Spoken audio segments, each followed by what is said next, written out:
বাংলাদেশকে আসলে একটা আমার দুগ্ধবতী গাভীর মতো আসলে ব্যবহার করার প্রচেষ্টা কিন্তু প্রত্যেকটা পলিটিশিয়ান এবং পলিটিক্যাল পার্টিগুলোর মধ্যে থাকে। ফলত এখানে যেটা হয় যে পলিটিশিয়ান যারা এখানে পলিটিক্স করতে আসেন বিভিন্ন দলের পক্ষ হয়ে, তাদের কিন্তু অনেক সময়ই জীবনের নিরাপত্তা, তাদের পারিবারিক নিরাপত্তা এগুলোর অভাবের মধ্য দিয়ে আসলে তাদেরকে ওয়ার্কটা করতে হয়। আপনারা এটা এখন আমরা গতকালকে দেখেছি ঢাকা 18-র এনসিপির প্রার্থীর উপরে হামলা করা হয়েছে, তাদের নেতাকর্মীর উপর হামলা করা হয়েছে। আজকে দেখেছি ঢাকা 8-এ হামলা করা হয়েছে। এবং আমরা আমি যেটা মনে করি যে কোথাও না কোথাও থেকে আমাদেরকে আসলে রিস্টার্ট করতে হতো। মানে শরীফ ওসমান হাদি, ওনাকে যেভাবে আসলে বুলেট বিদ্ধ করা হলো, পরবর্তীতে উনি মানে শহীদ হলেন, কিন্তু এটার কোনো আসলে বিচার আমরা কিন্তু ক্লোজার আমরা পেলাম না।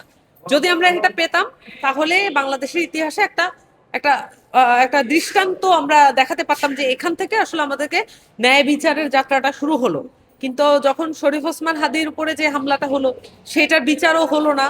যারা এটার সাথে জড়িত ছিল তাদেরকেও গ্রেফতার করা হলো না। ফলত সকল প্রার্থী মাঠে ময়দানে যারা কাজ করছে, উনি একজন স্বতন্ত্র প্রার্থী ছিলেন, স্বতন্ত্র প্রার্থীদের অবস্থা খুবই করুণ। যারা পলিটিক্যাল পার্টির সাথে আছেন তাদের উপরেও যেভাবে হামলা করা হচ্ছে।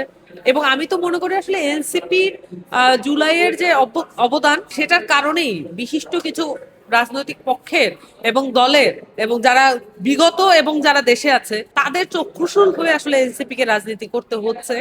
এবং আমাদের সকল ধরনের সিদ্ধান্ত গ্রহণই কিন্তু আহ, এই বাংলাদেশের সকল রাজনৈতিক পক্ষকে এফেক্ট করে।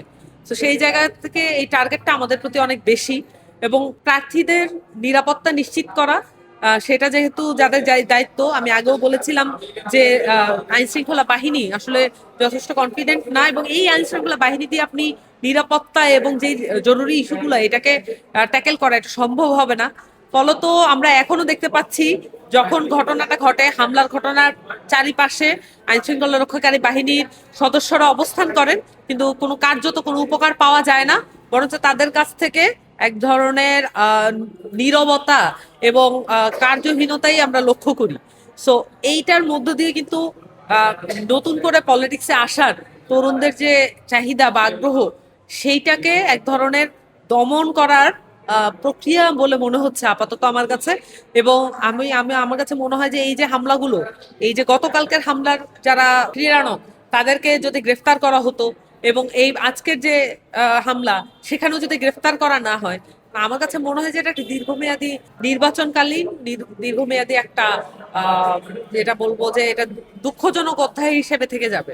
সো এটা খুবই জরুরি আমাদের জন্য যে শান্তিপূর্ণ ক্ষমতা হস্তান্তর, এটা কিন্তু কোনো দল থেকে দলে যাচ্ছে না, এটা কিন্তু অন্তর্বর্তীকালীন সরকার থেকে একটা দলের কাছে যাচ্ছে। সো আমার কাছে মনে হয় যে এই শান্তিপূর্ণ ক্ষমতা হস্তান্তরের পদ্ধতি, এটা বাংলাদেশকে পোহাতে হয়েছে, ভবিষ্যতে হয়তো পোহাতে হবে।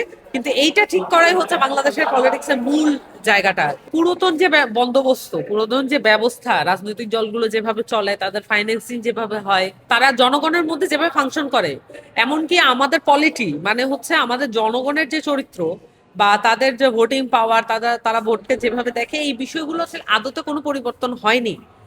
রাজনৈতিক দলগুলোর এটার সক্রিয় ভূমিকা নিতে হবে, ক্ষমতাকে কিভাবে কাজে লাগানো যায় এই মোড থেকে তাদেরকে বেরোতে হবে। এই যে ধারণা, সেখান থেকে বেরোতে হবে। বের হয়ে আসলে জনগণকে তার যেমন আপলিফট করতে হবে এবং সেখানে শিক্ষিত করতে হবে, এডুকেটেড করতে হবে, শুধু তাই না যে পলিটিক্স দিয়ে তাদেরকে সন্তুষ্টও রাখতে হবে রাজনৈতিক দলগুলোকে। এবং আমার কাছে মনে হয় যে এটা এটা হুট করে পরিবর্তনের বিষয় না। বাংলাদেশ আসলে খুবই ধ্বজভঙ্গ এবং মানে খুবই অনিরাপদ রাজনৈতিক বলয় আছে।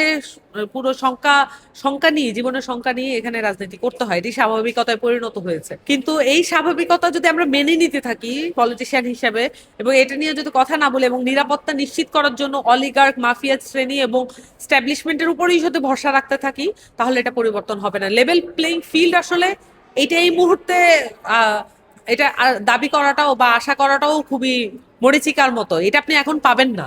কারণ যখন সংস্কার কমিশন গুলো বসছিল, তখনই আমাদের এই আলাপগুলো করার প্রয়োজন ছিল, তখন কিন্তু এটা প্রায়র আলাপ হিসেবে আসেনি। এমনকি রাজনৈতিক দলগুলোর যে সংস্কার, এই বিষয়টাও কিন্তু আমরা মূল এজেন্ডাভুক্ত আলাপ হিসেবে এজেন্ডাভুক্ত করতে পারি নাই। সো এই ব্যর্থতাগুলোর অ্যামালগামেশন এখন আমরা দেখতে পাচ্ছি মাঠ পর্যায়ে। সো লেভেল প্লেইং ফিল্ড এটা রাজনৈতিক দলগুলো এবং হচ্ছে আমাদের যে সরকারের রাষ্ট্রের যে পক্ষগুলো আছে এবং হচ্ছে জনগণের মধ্যে একটা ব্যালেন্স ক্রিয়েট করতে হয়। এইটা আসলে বাংলাদেশে কখনোই হয় নাই, কোনো নির্বাচনের সময় হয়নি। সবচেয়ে সুষ্ঠু নির্বাচন হিসেবে যেগুলোকে দাবি করে সেগুলো সময়ও হয় নাই। এইটাকে তৈরি করা, এটা একচ্ছত্র একটা পক্ষের বিষয় না, এই তিনটা পক্ষকে একত্রিত হয়ে এটাকে তৈরি করতে হবে। মানে আপরাইজিং এর পরে এটা একটা বড় সুযোগ ছিল যেটা আমরা মিস করেছি। এটা নিয়ে আমাদের কাজ করতে থাকতে হবে আর কি।